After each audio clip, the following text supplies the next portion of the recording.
On ne compte plus les gratte-ciel à Taipei.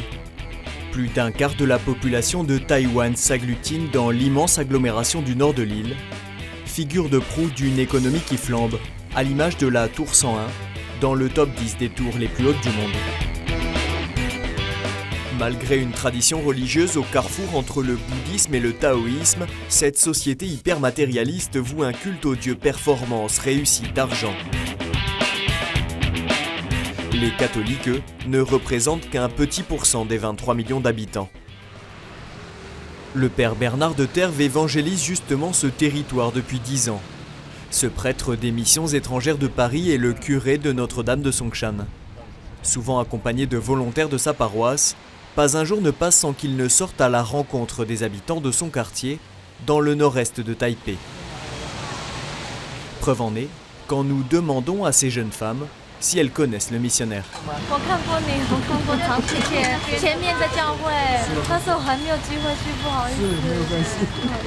Et en attendant qu'elles viennent à l'église, le père Bernard n'hésite pas à venir à elle. Souvent on m'a posé la question, pour combien de temps tu vas être là ?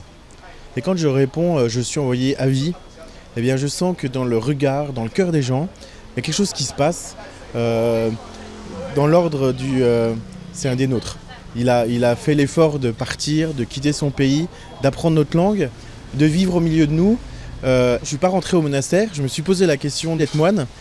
Mais à ce moment-là, ma réflexion, c'était mon monastère, ce sera ma mission en Asie, ce sera le peuple que je vais être appelé à servir. Un envoi ad vitam selon la formule consacrée, qui porte déjà ses fruits.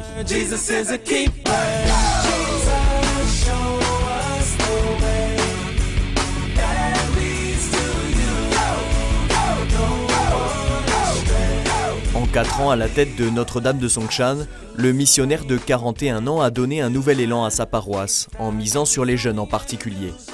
Il a créé avec eux ce groupe baptisé Tabor, et qui évangélise aujourd'hui dans les rues très commerçantes du centre-ville de Taipei, inimaginable à son arrivée.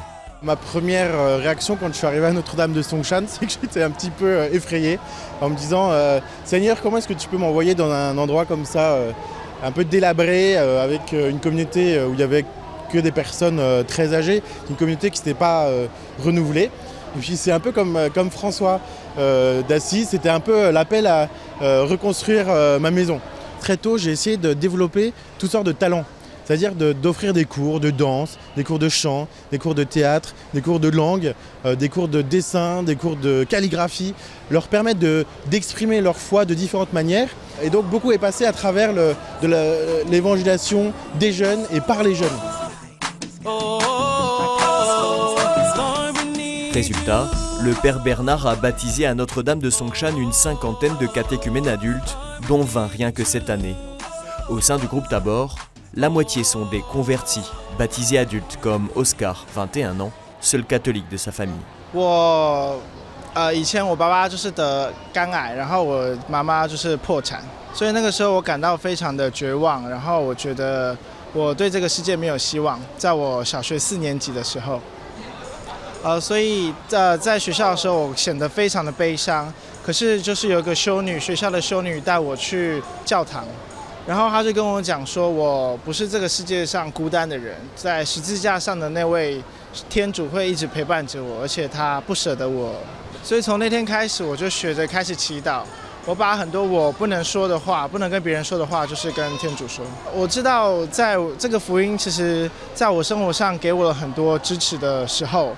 我跟他们沟通，跟他们传达福音的过程，我就是讲一个很重要的事情，就是，耶稣没有要从我们的身上拿到什么东西，得到什么东西。所以，当然这些人就会觉得说，那为什么不？天主就是要给我们爱，所以他们就不会去拒绝，而是慢慢的听。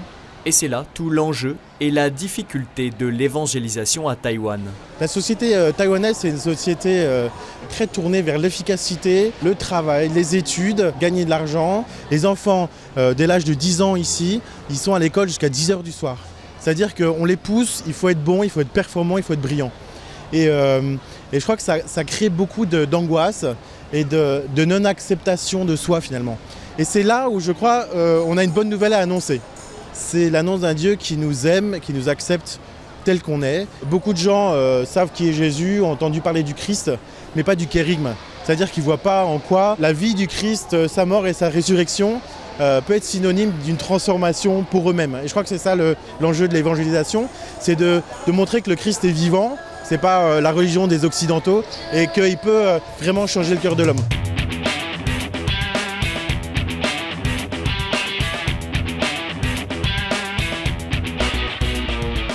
Sophie et Kiki sont aujourd'hui des piliers de la paroisse.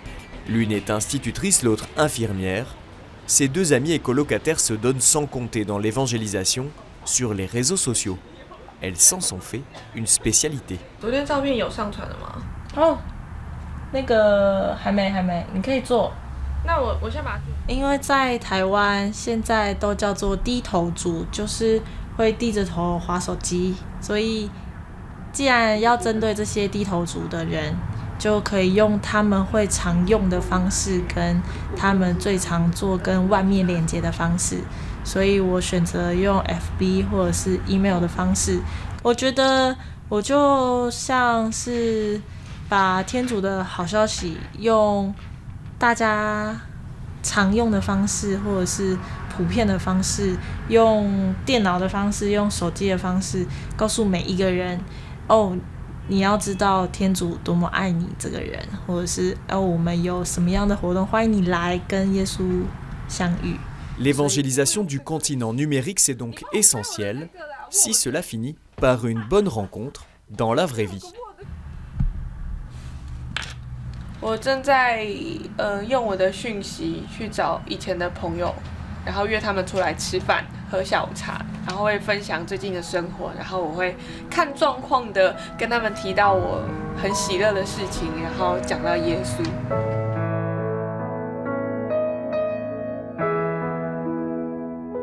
Sophie, elle, s'est convertie ici, dans les sous-sols de Notre-Dame de Songshan, transformée en chapelle ce soir.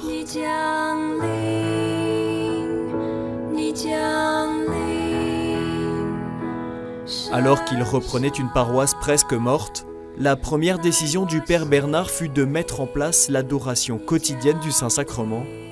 Aujourd'hui, Notre-Dame de Songshan est un vivier de jeunes missionnaires.